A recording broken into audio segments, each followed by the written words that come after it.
Hello and welcome to another installment of the Zionsville Football Fantasy Football League Fantasy Football Podcast. This week brought to you by Sleeper. Sleeper, the only fantasy football app made for fans, by fans. This is the show where we take a look into the details of going on in this league because we all know our commissioner won't. I'm here back again with my co-host. I'm feeling good. You might think I'm not, but he sure is. Mr. RJ Wagner, how are you doing? I'm feeling terrible, Ted. I'm alive. What are you talking about? I was really hoping this was the chance. Hurricane Joe Milton was going to take me out for good. Sadly, I'm still here.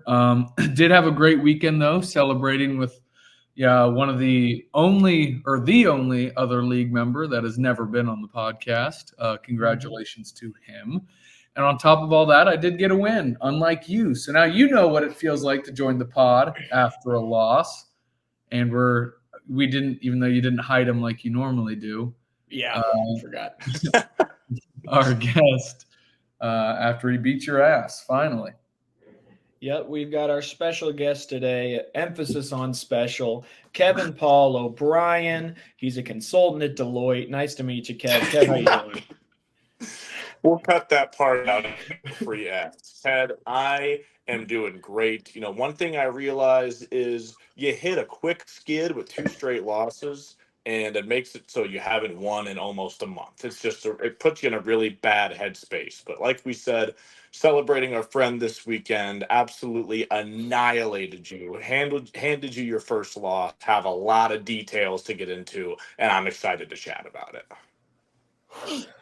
Well, why don't we just jump right into it? We've talked about it. Let's get into the Week 6 recap. Kevin, you beat me for the first time this season. I lost. You won 118 to 112. You had Kittle start you off with 20, and then Josh Allen took you home with 28. Saquon struggled, but you didn't even need it.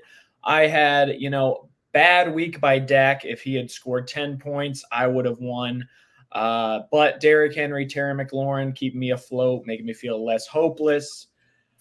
I'll go. It was a tough matchup. A lot of reverse jinxes, and I want to talk to the league right now. I want to give you my greatest apology. I never wanted it to go this far. When I started reverse jinxing, I imagined nothing serious like me going 5-0. I didn't mean to harm the dignity, respect, and honor of this league, but now that it's gone this far, I can just do one thing and apologize. Deep drive into left, which is a home run, to be honest. Exactly. So I just want to say that. And, Kev or RJ, Kev, whoever wants to go first, talk about this matchup. I'll talk first so Kev can finish it off. But Kev said earlier in the week to me in regards to the sports book that he should be an underdog. But the sports book knew the whole time, though, their lines are always so sharp. They always know exactly who the favorite is. They're always just so right. You pretty much hit everything else down week from Saquon.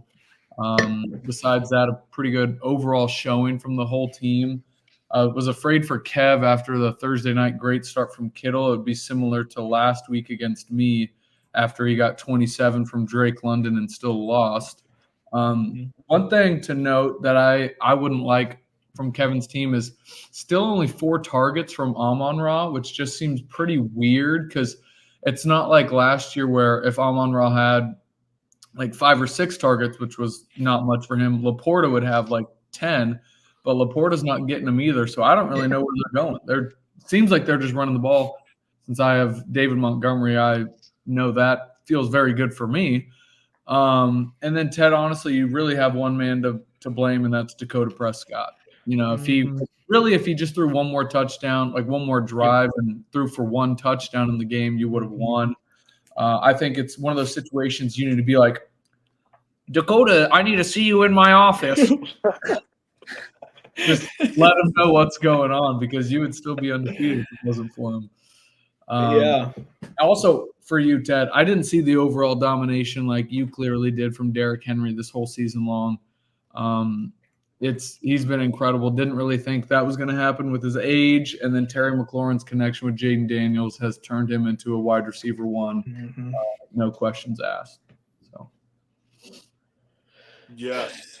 Yes, I was very scared. I sent several texts to league members throughout the day Monday saying, it was one of those positions where a win, thank goodness it happened, would put me in the headspace of I am still a championship contender, my guys are back, etc.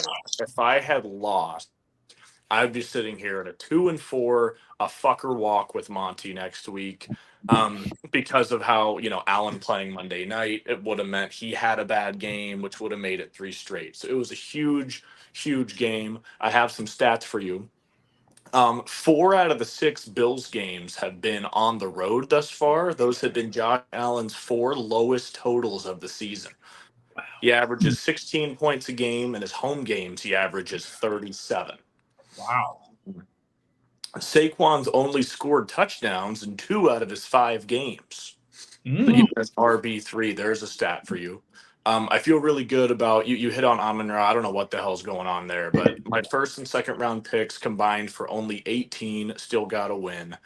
And may I say, the London Bridges are standing up. I was so high on Drake London on draft night. I feel fantastic. Wide receiver 5 on the year. Wait for it. Wide receiver 2 in the last 4 weeks, trailing only Jamar Chase. He has been massive. Pairing him with Amon-Ra, feeling really good about that. I saw George Pickens called Amon-Ra St. Brown a slot merchant on a talk show this week. I called George Pickens wide receiver 46, averaging less than 8 points per game. So I don't know why he's running his mouth, but we do have to get that 15% target share up for ASB.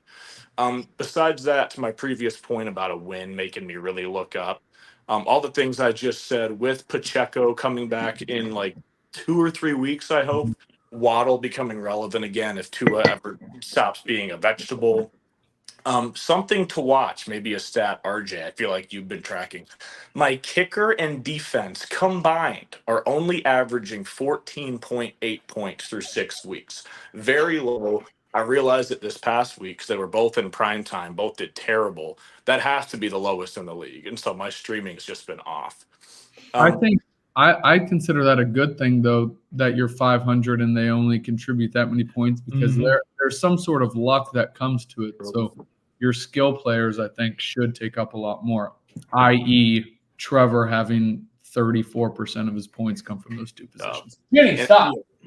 And I will hit on that in the preview of a Brandon Aubrey Week 7 bye, which could be huge.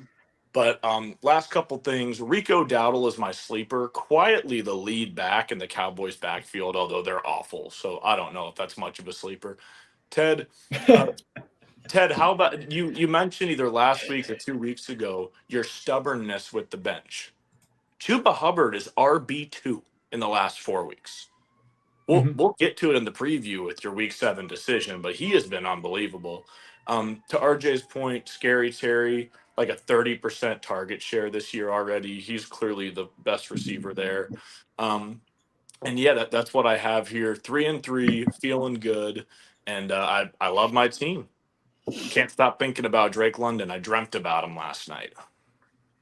Wow.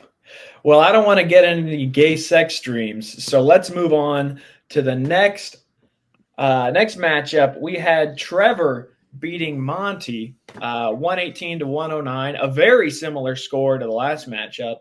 Monty is on a tough 3-game skid.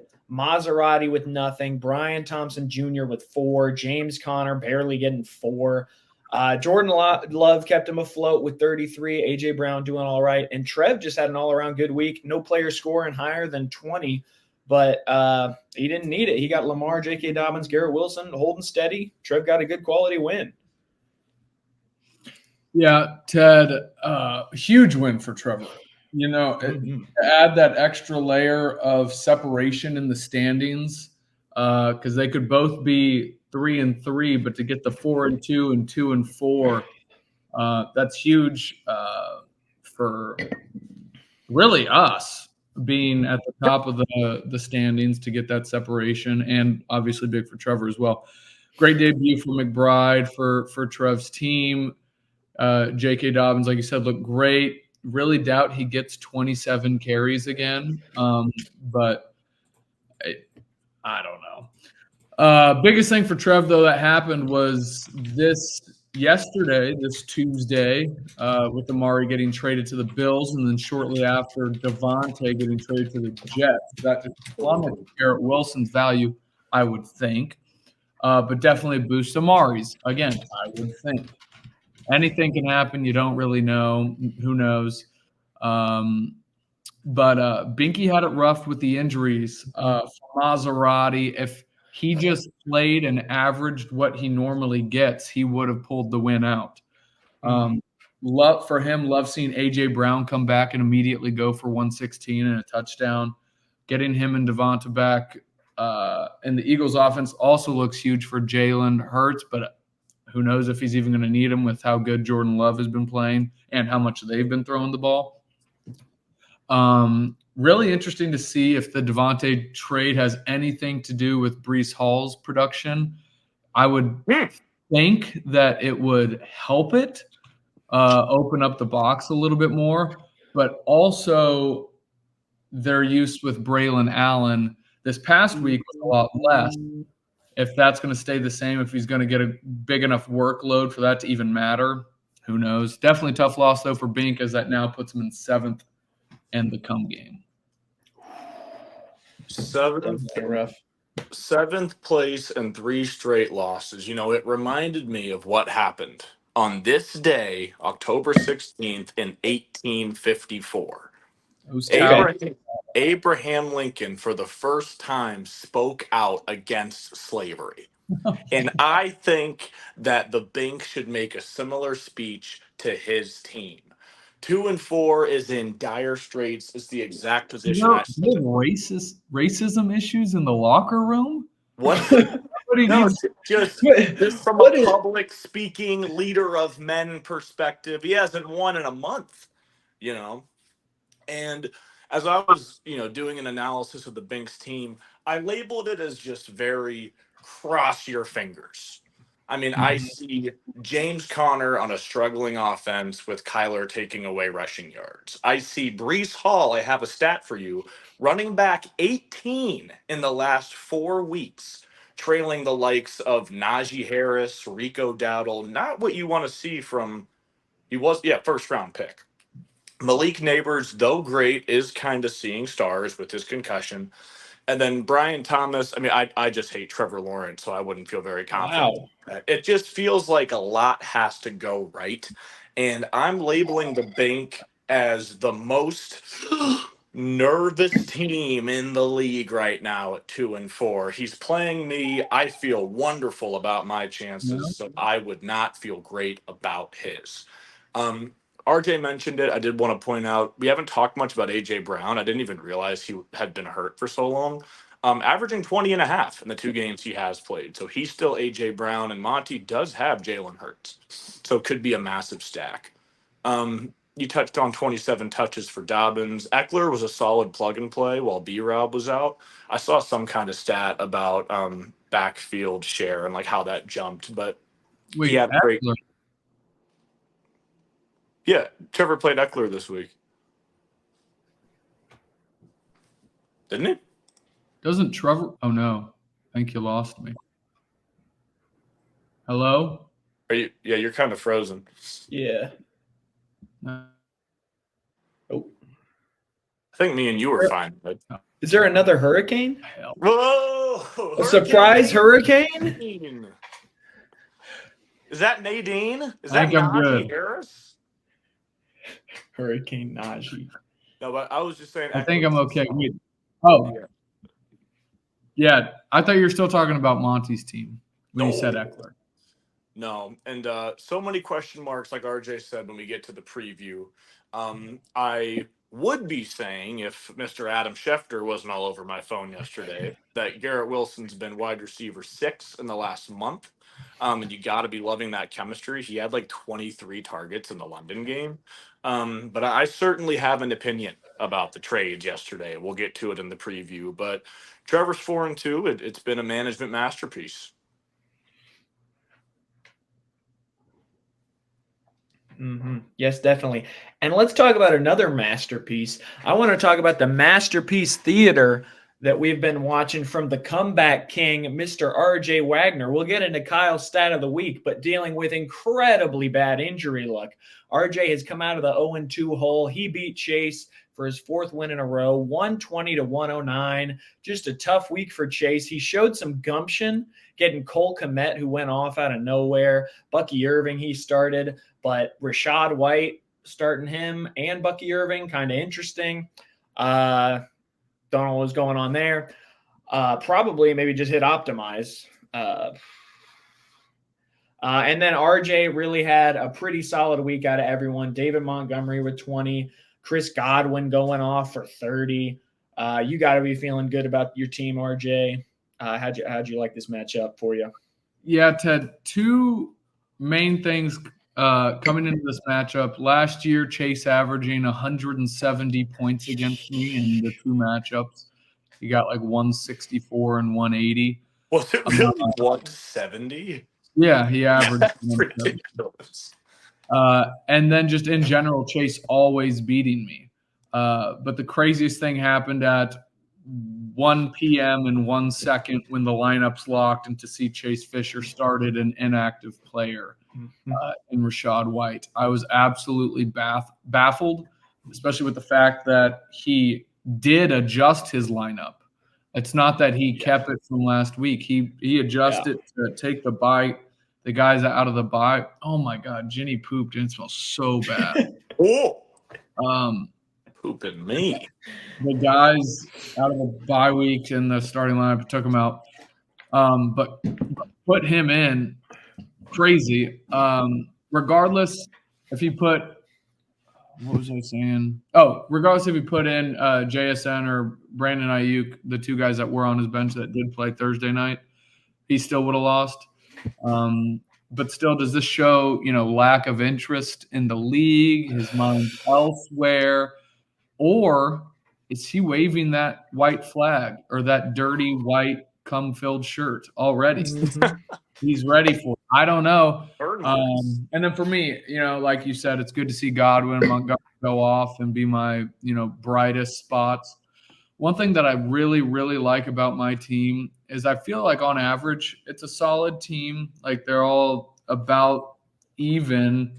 They all usually play well, but I have potential for that nuclearness that we always talk about from any player, any given week. Nuclearity.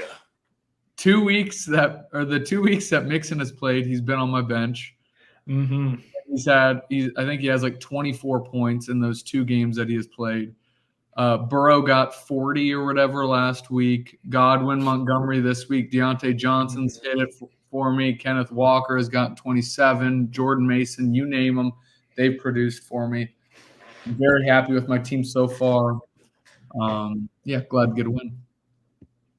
RJ, I want to keep the spotlight on you just for I want you to just detach from your body and speak for 15 seconds on your emotional fantasy state. I mean, your injury luck is unprecedented, and you're sitting here at 4-2. Yeah, you were talking about the pain. What'd your first round and second round picks? What'd they get this week for you? 18. 18. They got negative 0.1 for me. Actually, my first 3 picks got me negative 0.1. I'm thankful. I feel like I haven't had this sort of luck in a while in fantasy, so it feels good. Especially like I mentioned earlier, I don't know if we were even recording then. Starting 0-14 in the breakdown, first 2 weeks being the lowest scorer. Didn't think I'd be where I am now, but very thankful. Thank you to Jack for dropping Jake Ferguson. Thank you to Monty for dropping Deontay Johnson. Those are 2 big pickups for me. Speaking of, I wasn't going to go here, but some weird drops this year. Like the 2 you just named, Jack dropping Kyler when he was very good statistically. It reminds me of, help me out, who did Trevor drop last year? It was a running back, and he ended up being really good. Oh, it was Mostert? No. I want to say it was Mostert, wasn't it? Because that's how Chase ended up And then with Chase. Oh no. Wasn't it Achane? Trevor had Achane. It might have been. Yeah, it wasn't him. I forget who it was. He would know. Let us know in the comments down below who Trevor dropped last year. Like and subscribe. Hey Ted, how many new subscribers did we get after the wedding? Were you advertising? I was screaming like and subscribe on the dance floor. I don't think we have. It's cards. I was handing them out. Oh, we've got 13 subscribers. Oh wow. Okay. But yes, Ted, I know. In the interest of time, we can stay on track.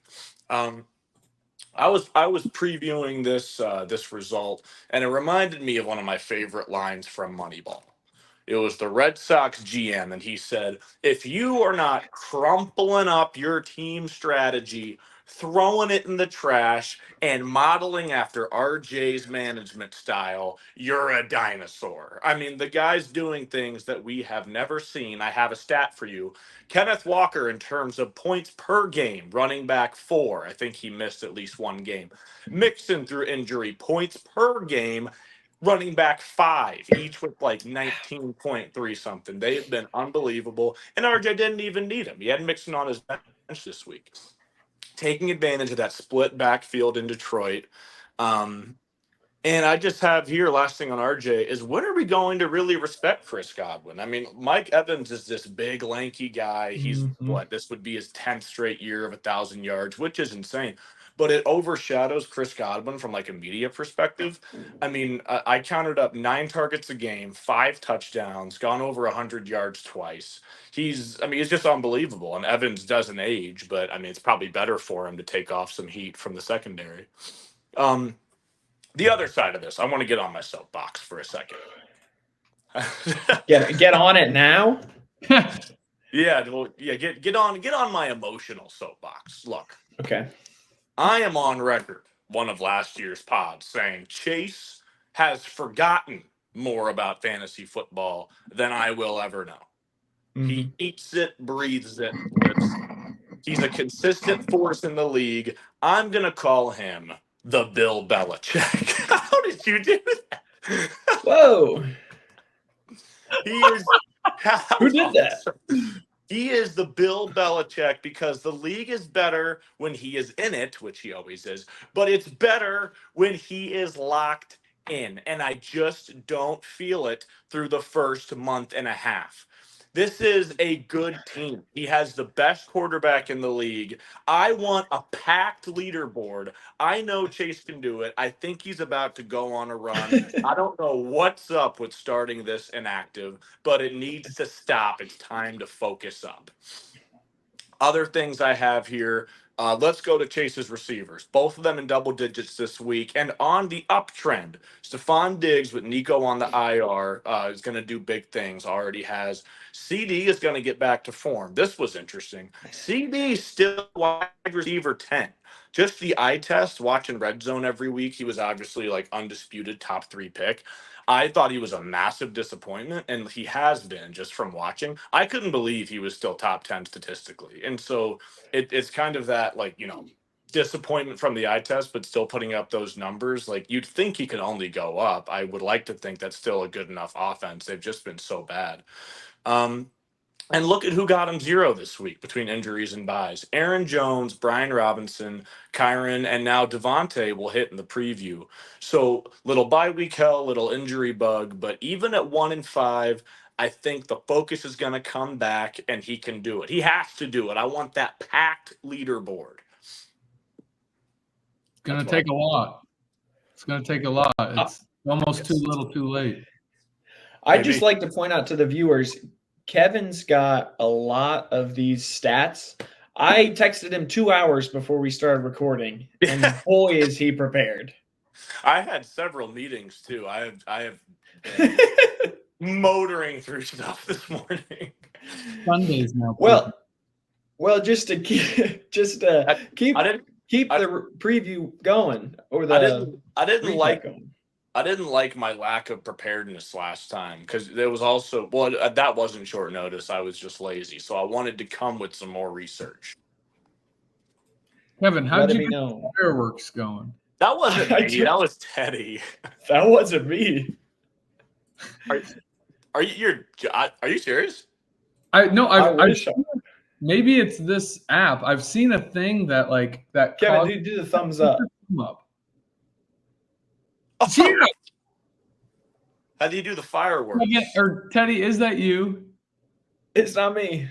Be honest. Teddy, put your hands up. Now put your thumb up. You fucker, that was you. It wasn't me. Yes, it was. I didn't do Oh, it. There it was is. See. I'm on my phone. I can't do anything on this. Oh, that's fun. What? God, I'm gonna have to figure out. Well, okay. Why don't we keep rolling through? We still have one more game for the recap. Kyle beat Jack.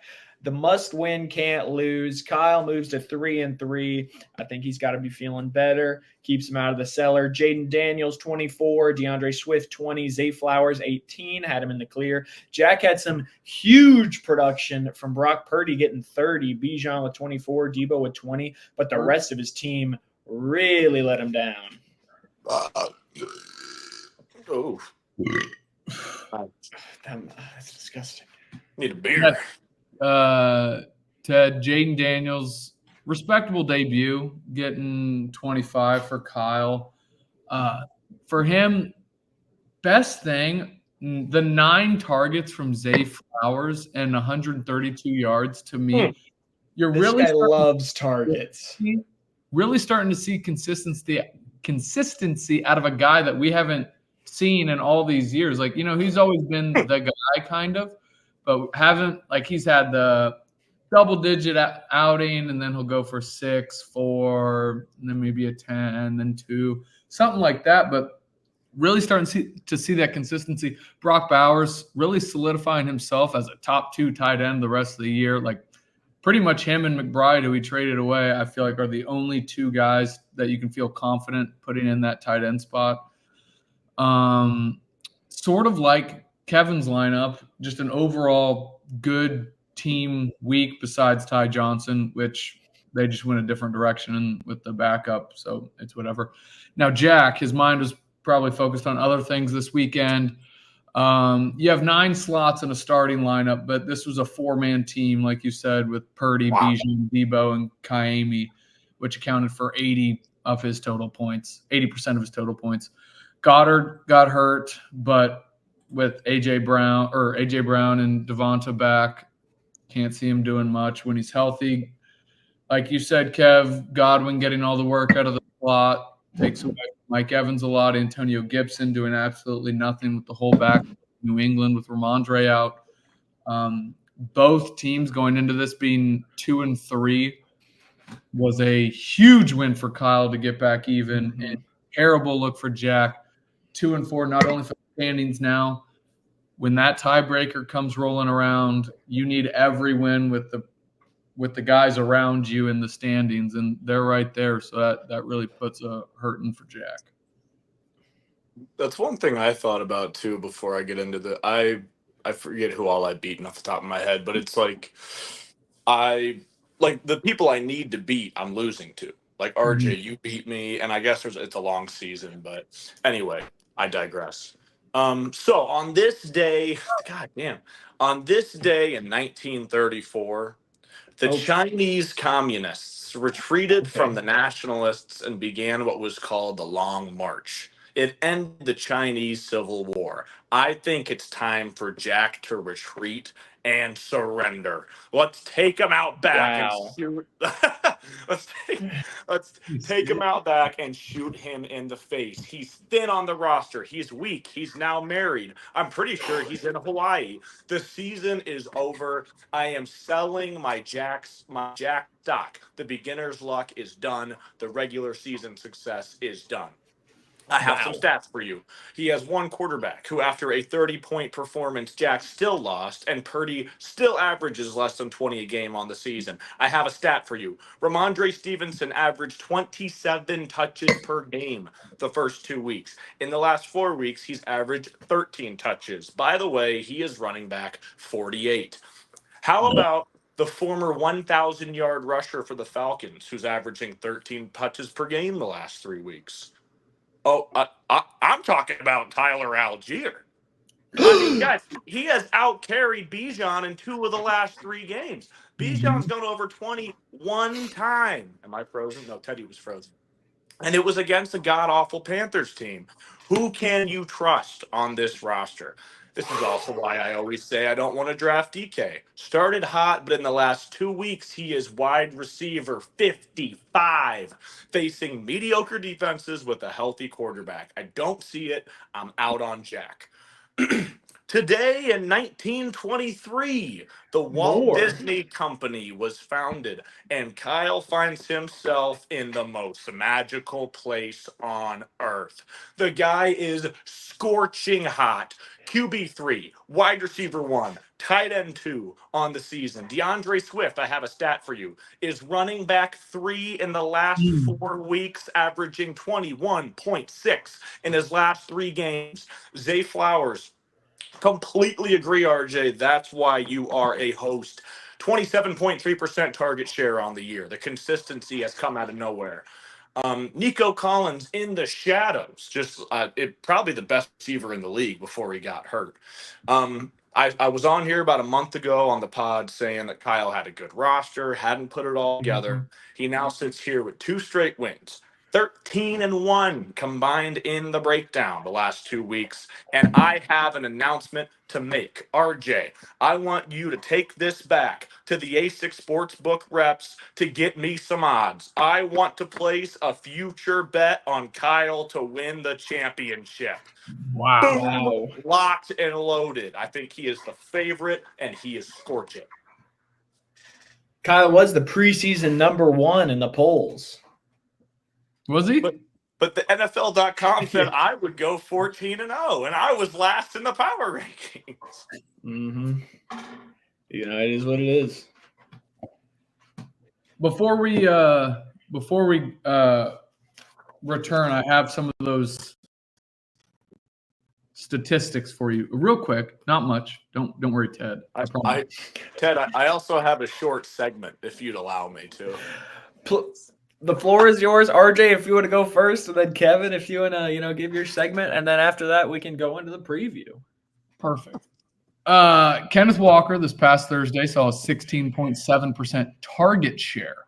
He has now seen over 15% in back-to-back games. That's a percentage that he has only hit 3 times in his career besides these past 2. So he has never seen this sort of target share, this work in the pass game. Absolutely love that for him. Trey McBride, target share by week. Week 1, 29%. Week 2, 28.6. Week 3, 17. He got hurt. Week 4, didn't play. Week 5, 30%. Last week, 25%. Crazy target share for a tight end. Him and Bowers 1 and 2. One interesting Packers point, no receiver has a season-long target share of over 20% or better. A lot of weapons, spread the ball around. Kind of scary, even though with how consistent Jaden Reed is, specifically when he gets the ball, he's just not getting as many targets as you would like out of a consistent starter. Josh Downs, who, Kevin, I saw you picked up, he has seen a 25% target share or higher in all 4 games he has played this season. Something to look out for, though. Is that just a Joe Flacco thing, or will that continue with AR? Fun to watch for. But half of those games, I had that thought, half of the games were with AR. So since he's been back from injury, they've just been peppering him. Yeah, I didn't realize that. I just thought I don't know. And then without Nico Collins, last week, Tank Dell, remember him from last year? Remember old Tank? Season high target share, 29%. That's interesting because with Nico on the IR, there'll be some room for Tank to continue that success for the coming week. That's all I got. Do you happen to have? Sorry, Chad. Go ahead. No, go ahead. Just a quick comment. I was going to say, RJ, do you happen to have the Packers numbers in front of you? Because that's interesting. None of them are over 20. I would think that Reed is. Nope, I do not have them in front of me. That's I got them right here. Whoa. Look at us with the numbers. Actually, I don't think it has target share. I looked it up. Jaden Reed definitely has the most. Guess who's number 2? Dontavion Wicks. Wow. I'm shocked that Jaden Reed even has the most because I was on his NFL like player profile on the fantasy app, and I was just shocked because like if he was on my roster, he would have the lowest target share out of any of my 6 receivers. Wow. You're insane about target share. Well, that's huge. That's where you find, and it's doing well for you. It's doing well for you. Yeah, here his target share by game: 6 targets, 2 targets, 6 targets, 8, 6, 6. Wow, that's interesting. Yeah, it's whenever they get him the ball, he pretty much scores. They just don't give him that much. But he also he's big on end arounds. He gets runs too. That's true. That's very true. Ow! Damn it. Well, we're gonna take a quick commercial break. Our sponsors at the Gambling Center of Australia have a couple words to say, and then we'll be right back.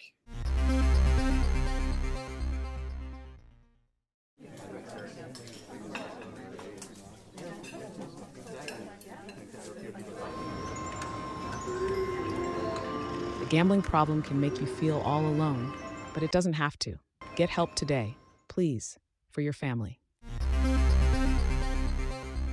And we're back. I want to say thank you to our sponsor. Kevin, I heard you had a fun little segment that's going to tickle our viewers' minds. I do have a little segment, and I'm naming it Are You Reddit?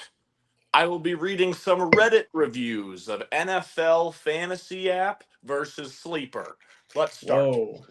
I'm used to this happening in week 1 every season, but this outage has gone on far longer than I'd ever seen. Sort it out, NFL. It's not like this was unexpected. Next comment. Would think an organization with billions of dollars could afford some decent coders and designers. Third comment, it's like having a car that only starts when you don't need to go anywhere. Now for the sleeper comments. League chat in sleeper is goated. I set notifications on it and it alerts me anytime a team owner makes a move. This keeps me more informed and I think gives me a better understanding of owner trends and an overall eye on the league. One of them just said, in my office. One of them just said tradable draft picks, and I'll end with this. Last comment on Sleeper. It's 100% worth making the move. Sleeper is more modern in every way and allows for more customization of scoring. The league chat feature is one of the best IMO because of all transactions, messages, trade block notifications, etc. are all posted in the same spot, so you never miss anything. It's time to switch to Sleeper. I say mid-season. That's one thing. What you just said is one thing that NFL changed, and I have no clue why. Like they used to have the transactions, the messaging all in one area. So now, like on the app, I'll go to the messages. I'm like, where are all the trades? But I forget that it's at this like little under bar now. That's like real small. I absolutely hate that. Yeah, they're intentionally making it harder to deal with. I saw one league, you were talking about customizable scoring. I saw one league on Twitter. What they do is if their quarterback gets a tackle, that's 100 points. I saw that tweet. They throw a pick but get the tackle. They pretty much win that week. It was Drake May, right? Is that the one you saw? Yeah. That'd be good. And one thing I'd like to point out, I was waiting for the after week 6 tight end 2 points per catch premium to kick in. I heard that's why Trevor trade. That's what, yeah. Trevor wanted that 2-point premium. What if it actually is in the settings? We just see a tight end. I would love it. But definitely the commissioner's on the hot seat. He tried to deny it last week saying, "Oh no, you guys voted." But did he really give us any like, "Oh, I'll do it. Don't worry." Like, does he give us any hope, any confidence that he would actually do it besides just putting the draft picks in? I mean, hell, I wouldn't be surprised if it was Sunday at 2:30 and I did see a tight end premium, because that's how I found out that we were actually doing half point PPR. Boom. Well, why don't we get into the week 7 preview? It's why you're here. It's As why we we're begin here. the preview of week 7 of the 2024 ZFFFL, I must remind you of our great sponsorship over at our ZFFFL ASICS Sportsbook, ASICS Football. Introducing the new ASICS Tempest Rush shoes. Shoes so smooth, so fast, they'll make your heart race and your legs weak. Slip into them and feel the difference. You'll go harder, faster, for longer until you're totally smooth. These aren't your daddy's running shoes.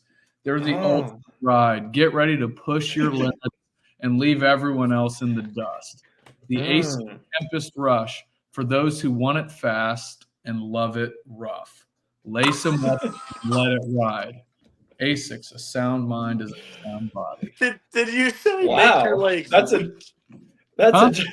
Did you say make your legs weak? Make your heart race and your legs weak. I don't I think didn't know that's their what I want in a running shoe. I didn't know their branding had gone that way. I kind of like it. I was only half paying attention, like, oh, wait a minute. Let's just say the ASICS is getting a little racy. Get it? Whoa. Like foot race. That's hilarious. So Kev, you know the deal. I'll give a little bit. The sports book will give a little bit, and then you tell us who you got. Why don't we start off in what I'm calling the Levi Jeans bottom dwellers matchup? Because these boys are sitting at the bottom. Jack versus Chase, 2-4 versus 1-5. Jack needs Jonathan Taylor to have a really good comeback game. Needs DK and Mike Evans to realize that they're top wide receivers. Chase just needs a win. Did you see he picked up Mark Andrews? I think he's scrambling a little bit, but he needs Kyron Williams, CJ Stroud back in the mix. He's got Devontae on the Jets. He's got some opportunities there. RJ, what's the sportsbook saying about this one? First things first, Jack has Tucker Kraft back in his lineup, so that's good for him. If JT plays, that'll also be big. I don't even know what his status is looking like. I saw that he's questionable right now, but I don't know if he's supposed to or if he's not. I don't really know.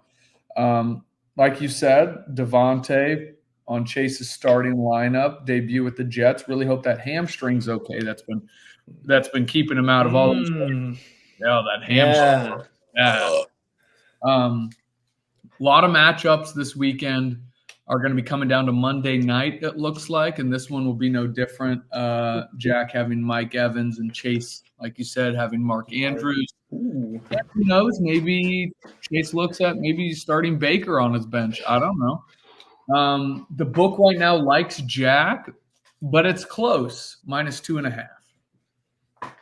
Kev, who you taking -2.5, Jack? All right. Well, I'm calling this one the Blue Chew ASICS crossover fuck or walk matchup, because it is absolutely that.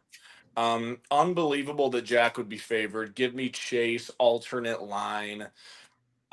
This is the only one I didn't do research on, but JT's supposed to be back this week. I mean, I'm a big quarterback guy. I mean, I had like prime Drew Brees, Jalen Hurts for those awesome couple of years. Phillip Rivers. Yeah. Jack picked up Patrick Mahomes. I mean, he's just scrambling at the quarterback position. And, Purdy made me eat it last week. He had 30 points. But like I said, I'm selling my Jack stock. I just don't see it. On the Chase side of things, again, I like Chase's team. Mark Andrews, I will note, is the only active tight end on his roster since Cole Kmet is on bye. He does have CD not playing, which hurts, but a lot of questionable marks here. Aaron Jones, Devontae, Brian Robinson. If he can get healthy, Devontae doesn't play till Sunday night. I'm taking Chase in this one. Not only this one, but to rattle off a little, maybe 2 straight wins, 3 out of 4. I think we really see a resurgence from Chase in the middle part of this season. Oh, yeah. I would tend to agree. I think Chase is ready for a comeback. Jack is in Hawaii. Who knows if he knows how to connect his phone? Jack 0-1 as a married man. Wow. Moving on. Wait, Ted, do you usually make picks on the winner, or is that just the guest? That's normally the guest. Oh, F yeah. And then Trevor said he'd volunteer to write down what the guest picked and keep that up. So let's see if he'll do that. I have no way. Let's see if the commissioner will contribute in any way. He said he was going to make fun infographics with all like our faces, like they do on like the NFL network. Moving on to the next. Also said that if a guest goes 4-0, that he would personally pay them $100. So, ooh, yes. That's on the record, non-negotiable. Moving on to our next matchup, I'm calling this the State Farm Civil War matchup based on what Kevin was saying about Abraham Lincoln's speech in 1854. But we've got Kevin versus Monty, 3-3 versus 2-4, because I think no matter who wins, who loses, or whoever loses, I think they're going to have that locker room might be missing. Because if Kevin has done all this and they're just 3-4, yikes. Monty, if he goes 2-5, I could see some mutiny going on. But Kev, I think you need Josh Allen, Saquon to have nuclear weeks. Monty needs his young wide receivers to get some big points. Who knows if he does Jordan Love or Jalen Hurts? We'll see. RJ, how's the sportsbook feeling about Kevin versus Monty? I think this is the biggest week of the year for the bank. I think he needs a win so bad. 3-game losing streak at 2-4 now, currently in the come game. Biggest question mark is, will Malik play? And not only that, but will he get that target share he was getting pre-injury? Did you see? Ted, what do you have against target share? No. I was laughing at something else. Did you see Malik Neighbors with his concussion went to a Travis Scott concert? Yeah, I sent the video to Bink himself and said, you really need to get your locker room under control. Yeah, I think Bink needs to get his locker room under wraps. But I did, right before we started filming this, I did see a tweet from Adam Schefter. He quote tweeted it. Malik Neighbors has made, quote, progress and will practice in a red jersey on Wednesday. So non-contact on Wednesday, 2 weeks after a concussion. The Giants say they're optimistic and they're hoping he makes the next step on Thursday. Seems like a lot of question marks for a 2.5-week concussion. Still doesn't sound very good. I don't know. Kev, for you, a lot of 1 p.m. guys, which is what you had with me. Book likes your team more, though, Kev. Kev minus 4.5. As of now, the line is shifting as we speak. Could be 5.5 by time of post. Wow. Yeah. Well, I appreciate that. Let's see what I think about my own matchup. I'm calling this the Everlast put your gloves up matchup because Monty and I have battled to get to where we are. We have fought, but most of all, we have no bye weeks this week. We are at full strength, and it's time to see who wants it more. Like RJ pointed out, I'm done by Sunday Night Football. I kind of blew my load on all my stats during the recap, but a couple of notes here. Saquon revenge game. They are in the Meadowlands. Is that the Jets or is that both of them? They both play there. He's in the Meadowlands, old home, going to have that fire in his belly. Big game from him. Recall my prior stat, home games, Josh Allen averaging double what he averages on the road. He is back in Buffalo. I'm just now realizing through the headset, those games are both in the New York, New Jersey, tri-state area. Going to be a big one for that roughly 50 to 60 mile radius. Now, want to point out now that Teddy, don't fact check that. Want to point out something I said in the recap. AJ Brown is still AJ Brown. We just kind of forgot about him because of all the games he's missed for injury. Although Jalen hasn't been great, wait for it, 6 of his next 7 games are against defenses who are bottom 5 in the league against quarterbacks. Wow. They say if you have 2 quarterbacks, you have none, but I would definitely think that Monty should think about subbing Jalen Hurts for Jordan Love, who's also been very good in some of these upcoming win-wins. We covered Maserati Marv and Neighbors, both with concussions. Maserati Marv and the Cardinals playing in the NFL's first ever game, exclusively being streamed on ESPN+. No one can say how that will affect the position players, so we'll keep our eye on that one. Mm-hmm. Last thing that I meant to mention in the recap, but it still applies here, we talk about needing a little luck to go on a run to win a championship. And I brought up Tony Pollard a month ago. He has been fantastic. He has had his bye week, so I'm going average here. He is 9th in average points per game this entire season. He's been absolutely massive, pretty much writing off Zach Moss. I'm going to drop him because Chase Brown is the guy there. But Tajay Spears has been awful, and Pollard's the man in Tennessee. I am taking myself at the current line -4.5. Funny thing, as I was going through this, except for the RJ Kyle matchup, which we'll get to soon, very easy for me to make my picks. Like, I hate Jack's team. I think Chase wins. I feel really confident, and we'll get to the rest. But it was just boom, boom, boom with a little bit of extra brainstorming for the RJ Kyle matchup. But that's what I have. Me over the bank in the put your gloves up matchup. Jenny was just slapping Sunday in the face. She was just getting into the put your gloves up matchup. Just a quick fact check. New York and Buffalo are 350 miles away. But not quite tri-state area. Damn. Doesn't tri-state just mean the 3 states? But it's like where they converge, I think, is the big shit. All right. But Hop, skip, and a jump. Moving on to our second to last matchup, we've got what I'm calling the Cobblestone Lakes. They sponsored this. The Rich Get Richer matchup. Me against Trevor, 5-1, 4-2. Winner of this is going to be feeling good. I'm pretty sure, depending on how you do, RJ, Trevor would be number 1 if he gets a win here. So a lot at stake at the top of the league.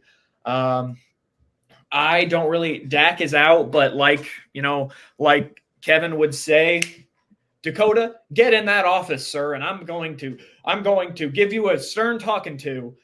I've got Jared Goff there right now, but I could, plug and play a lot of players, see who fits. Need Tyreek to get back into shape. Still wishy-washy on him. A lot of question marks around my team. But we'll see. And then for Trevor, he just needs Lamar Jackson to do well. He's playing Monday night, which scares me. Just don't like that Monday night having someone there. He's got Trey McBride. I think Trevor's looking good here. If I was the book, I'd say Trevor plus 15.5. I'd say a lot. Plus 15.5? You mean mine? Yep. Oh, minus 15.5. But RJ, what does the sportsbook think about this one? Yeah, Ted, you mentioned it. The ball's in Trevor's court here to get on top of the standings with you. And one thing I want to mention, which I don't think we were recording when we talked about it earlier, we have not given Trevor's team enough credit. Easily at the top of the breakdown and by far the most consistent. You take out his 1-0-7 week. It's 5-1 or 6-2 every single week. He is always one of the top teams. which is insane. Anyways, very tough and even matchup to me, Ted. I'm going to be honest. I think so. I think you're really talking down on your team. Monday night's going to be crazy. You got Derrick Henry and Justin Tucker. And Trevor has Lamar, JK, and Trey McBride. Mm-hmm. It seems pretty even, but Ted, you are the underdog right now. Trevor at -2.5. Feels good. That is thin. Yeah, That who is you got? low margin for error. Well, I have some analysis here, and I didn't blow my whole load. I forgot I had some stats. So, like I said earlier, Brandon Aubrey is on a bye. Ooh, it's a kicker. Who cares? Best kicker in the league, and we know how reliant Trevor is on kicker and defense. He's gone double digits in every game. I would like to point out that Teddy's probably about to say, ooh, but he picked up Chris Boswell, who's the second best kicker. Don't be fooled. Chris Boswell had 24 points in week 1 and has had one double-digit game since. So that could be a massive impact. I want to get to these question marks. Garrett Wilson. I think this will be absolutely massive. Garrett Wilson fantasy owners are making themselves feel better about the trade, but we've seen that Rodgers Devontae hookup. We grew up on it. It is real and it's happening. I have a stat for you. Allen Lazard is wide receiver 8 and has scored more points than Garrett Wilson this season. So even before Devontae gets in the building, Wilson's having a hard time moving up in that pecking order. However, on the other hand, I do think it's canceled out by Amari Cooper to the Bills. Trevor's had a big switch up this week. I have a stat for you. Yes, Josh Allen spreads the ball around a lot, but when he has a guy, he has a guy. Let's recall, Stephon Diggs, 2020, first year with the Bills, led the league in receptions. When he has a guy, he loves them. 127 catches that year, 12 more than second place. So I think those pretty much cancel out. Let's also not forget who's back this week. Big bad Nick Chubb looking to make his debut in week 7. The Browns are absolutely horrid. I don't know what their offensive line is like, but he's still Nick Chubb. Let's see here. Teddy headlines are with the running backs. A questionable Kamara on a short week. You're definitely going to need him to play.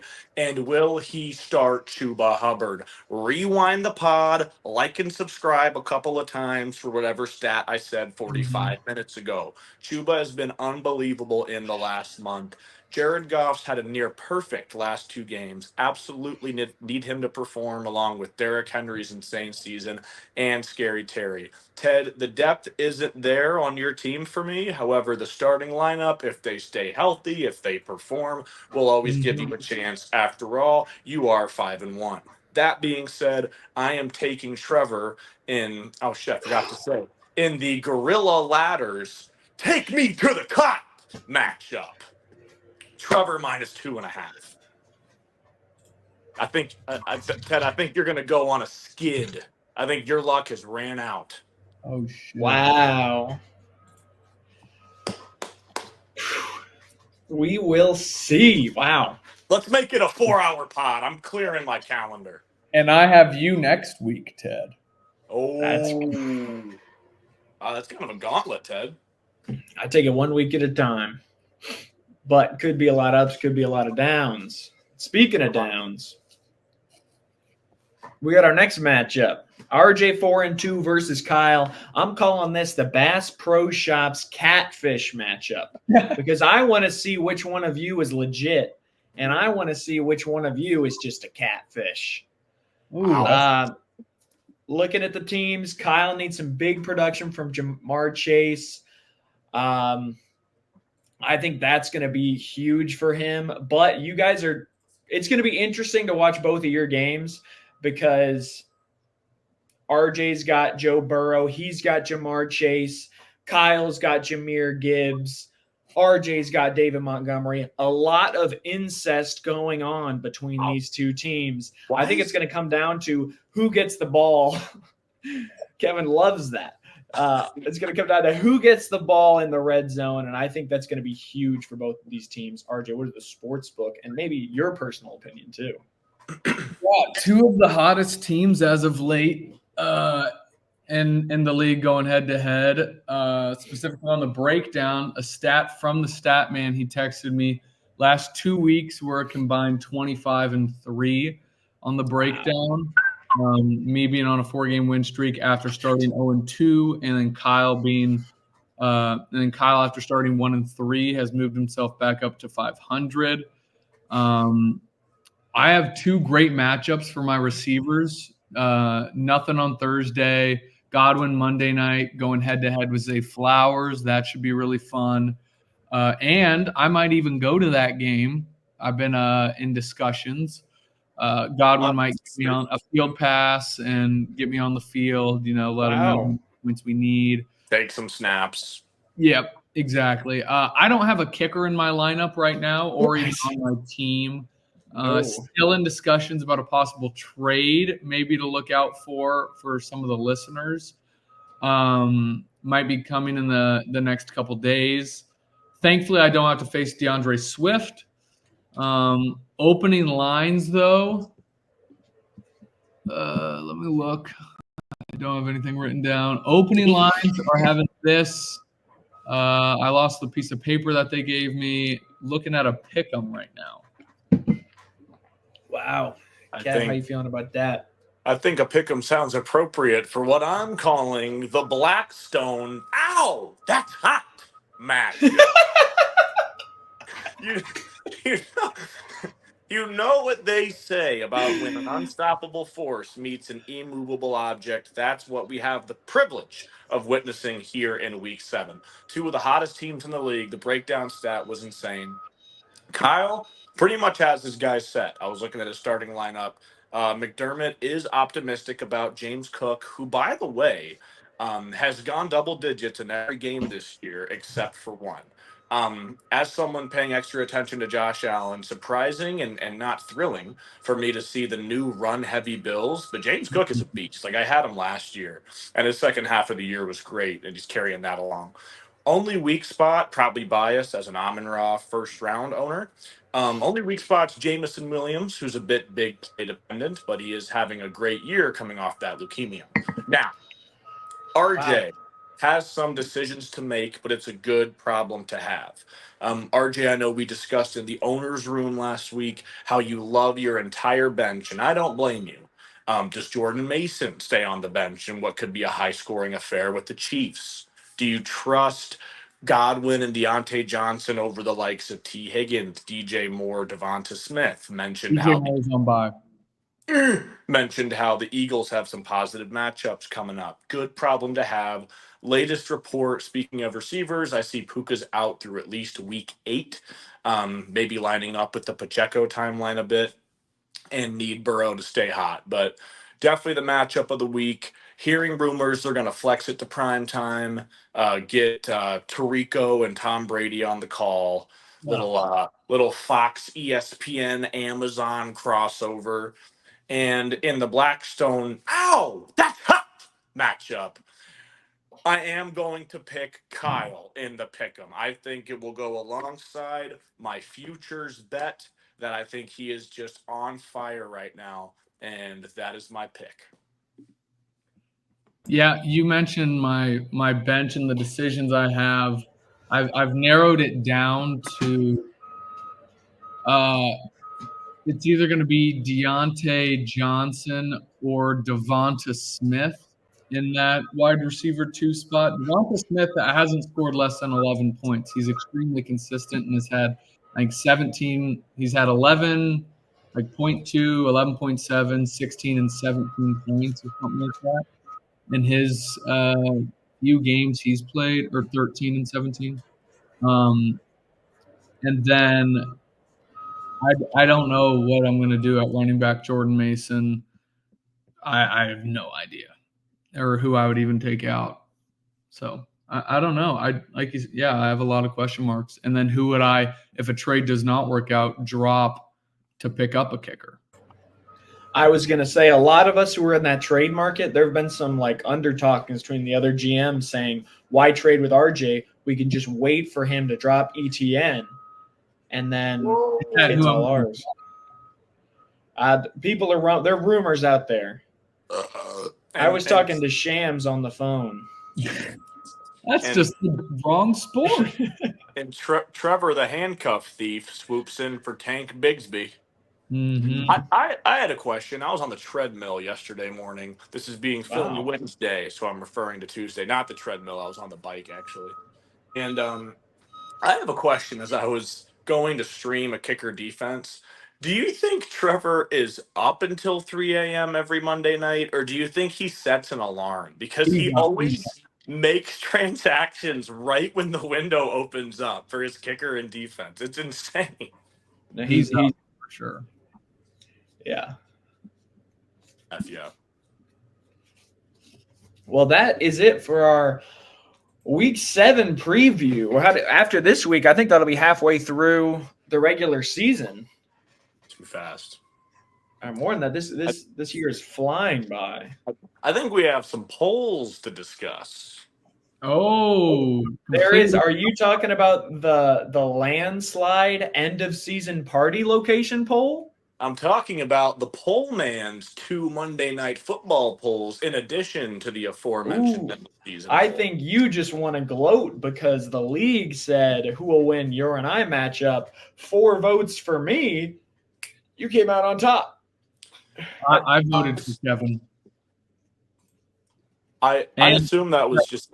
And I voted for Kevin too. Oh, I did you? voted for Teddy. I was trying to get the reverse jinx going.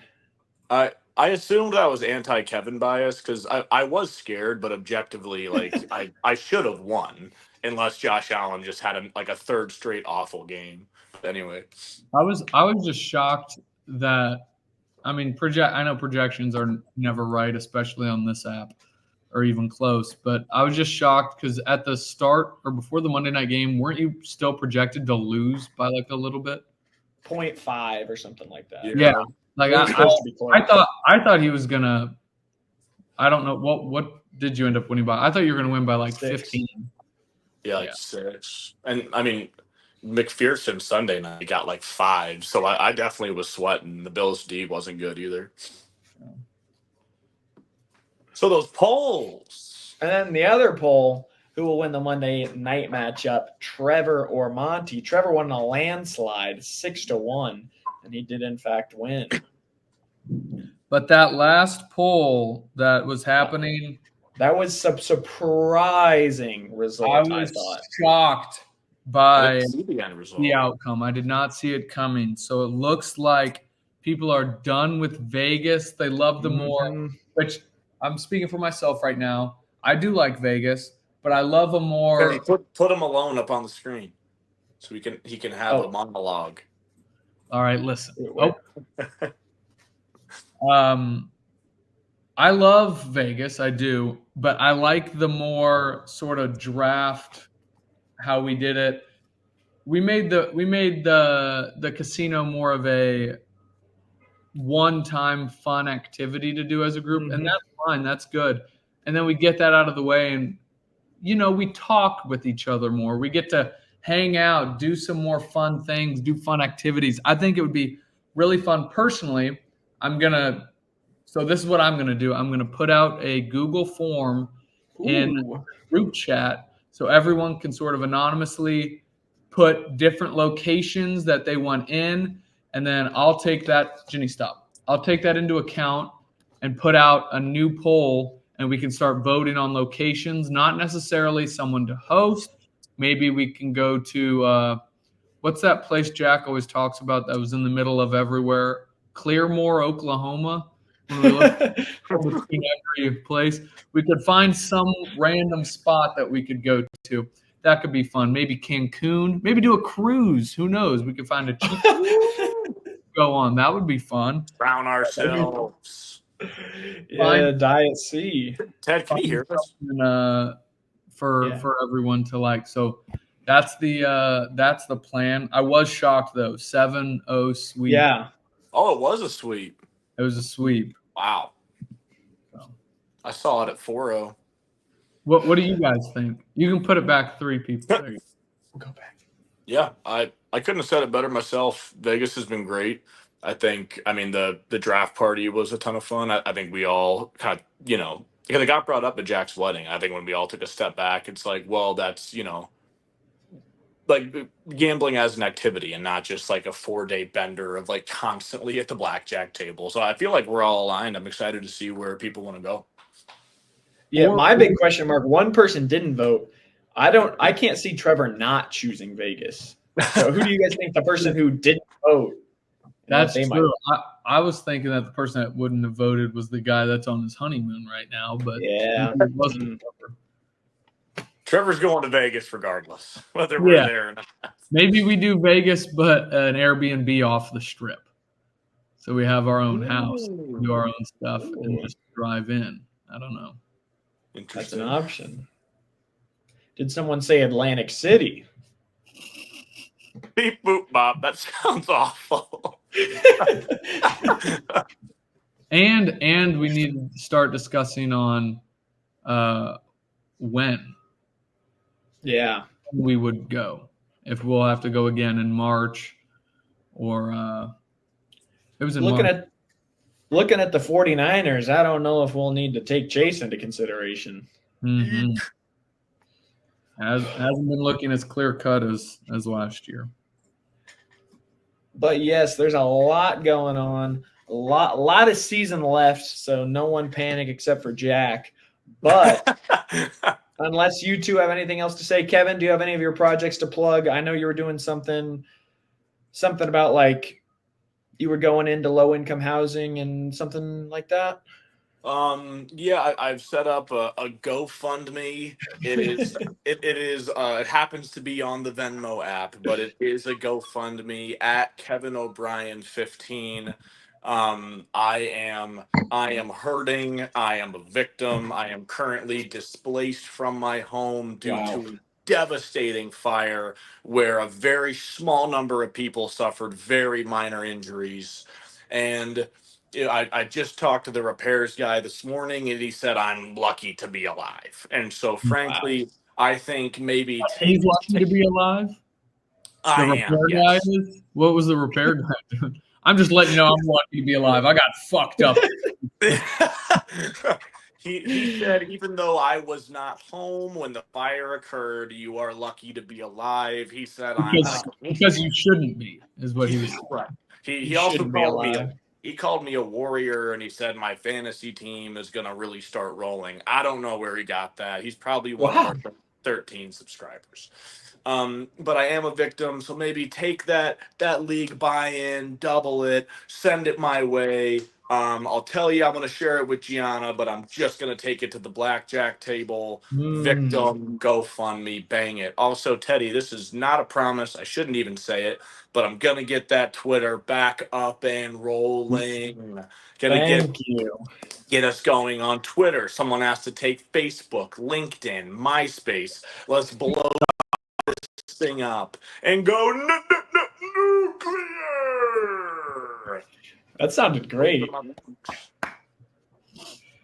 Wow.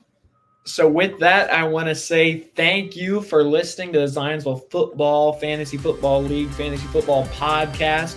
Make sure to get those bets in before the Thursday night game. Be sure to follow us on all socials at ZFFFL FF Pod on all major platforms. Thanks for watching. Thanks for listening. And as always, fuck you, Trevor.